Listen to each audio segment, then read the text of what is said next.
Okay, application for a shotgun certificate then.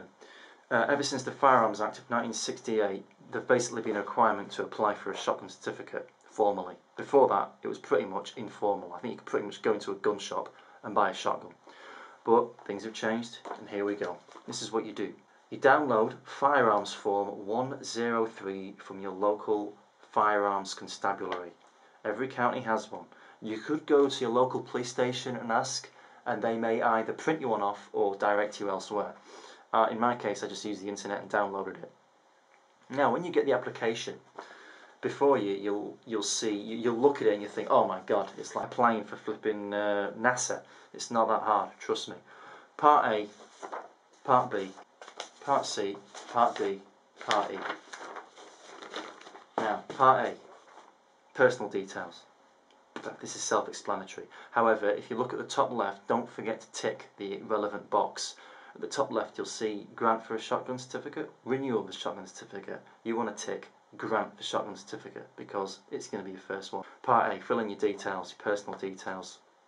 Fill in your home address. Now this one's very important because the one that you put down here is where you're going to have the friendly interviewing officer to come round.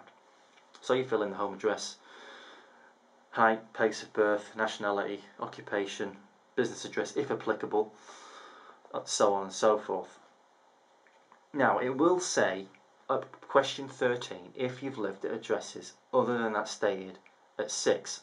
Now notice on the words where you've lived.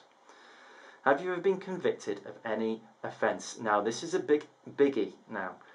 Don't try and play smart. This is not an insurance form. This isn't some flipping formality here. Although I may be a bit blasé about it being red tape, you got to toe the line.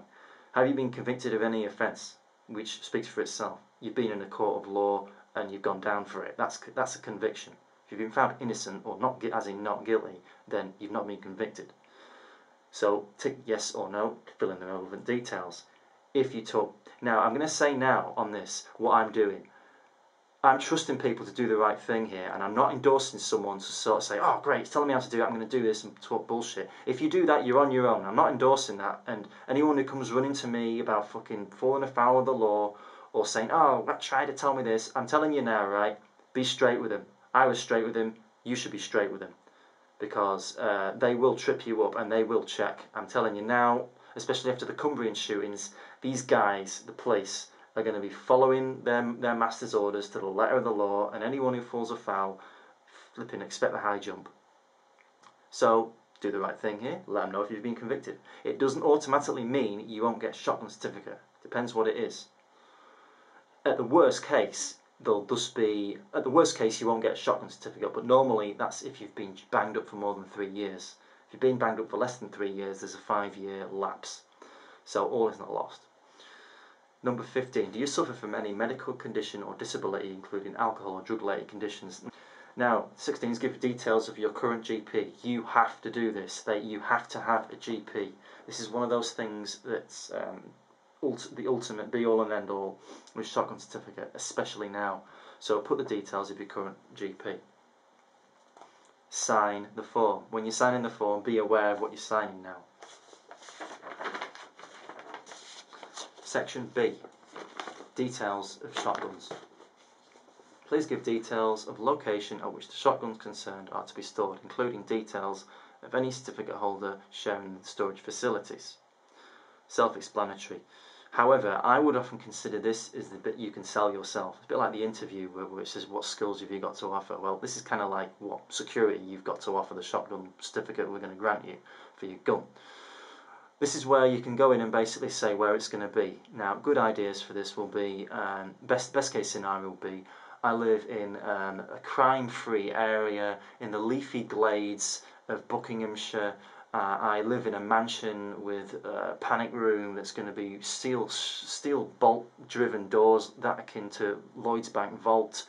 Only me will have access. Alarms, high security doors. I never suffered a break-in.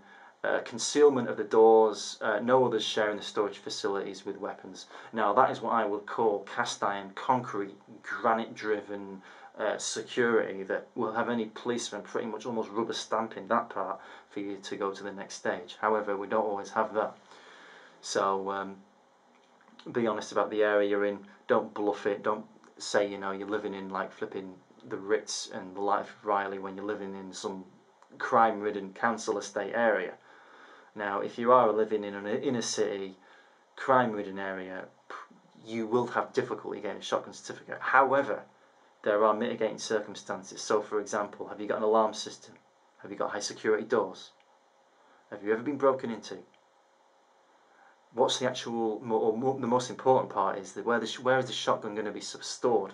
So if you've got a loft or even a cellar possibly, and you can actually get a gun cabinet mounted into there and concealed, you've got good ticks in boxes there. Now for when I applied for mine, I'm in like middle of the road area, and I basically basically said what it told it like it was. Mention the gun cabinet here, that it's going to be police approved. That's another tick in the box. So you put that. You can actually be very blasé, well not blasé about it, but very like concise. It's up to you, but I'd say try and emphasise the security facilities in the area.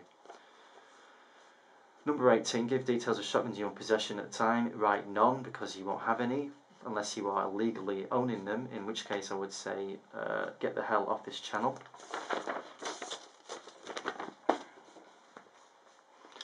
Part C concerns already owning a shotgun. This does not concern you. You want to move to Part D. Counter signatory. Now Part D is like the second most important section because it concerns a referee. You will need a referee to approve, to basically say that you're like a good person, in good standing, they've known you personally. I will quote now.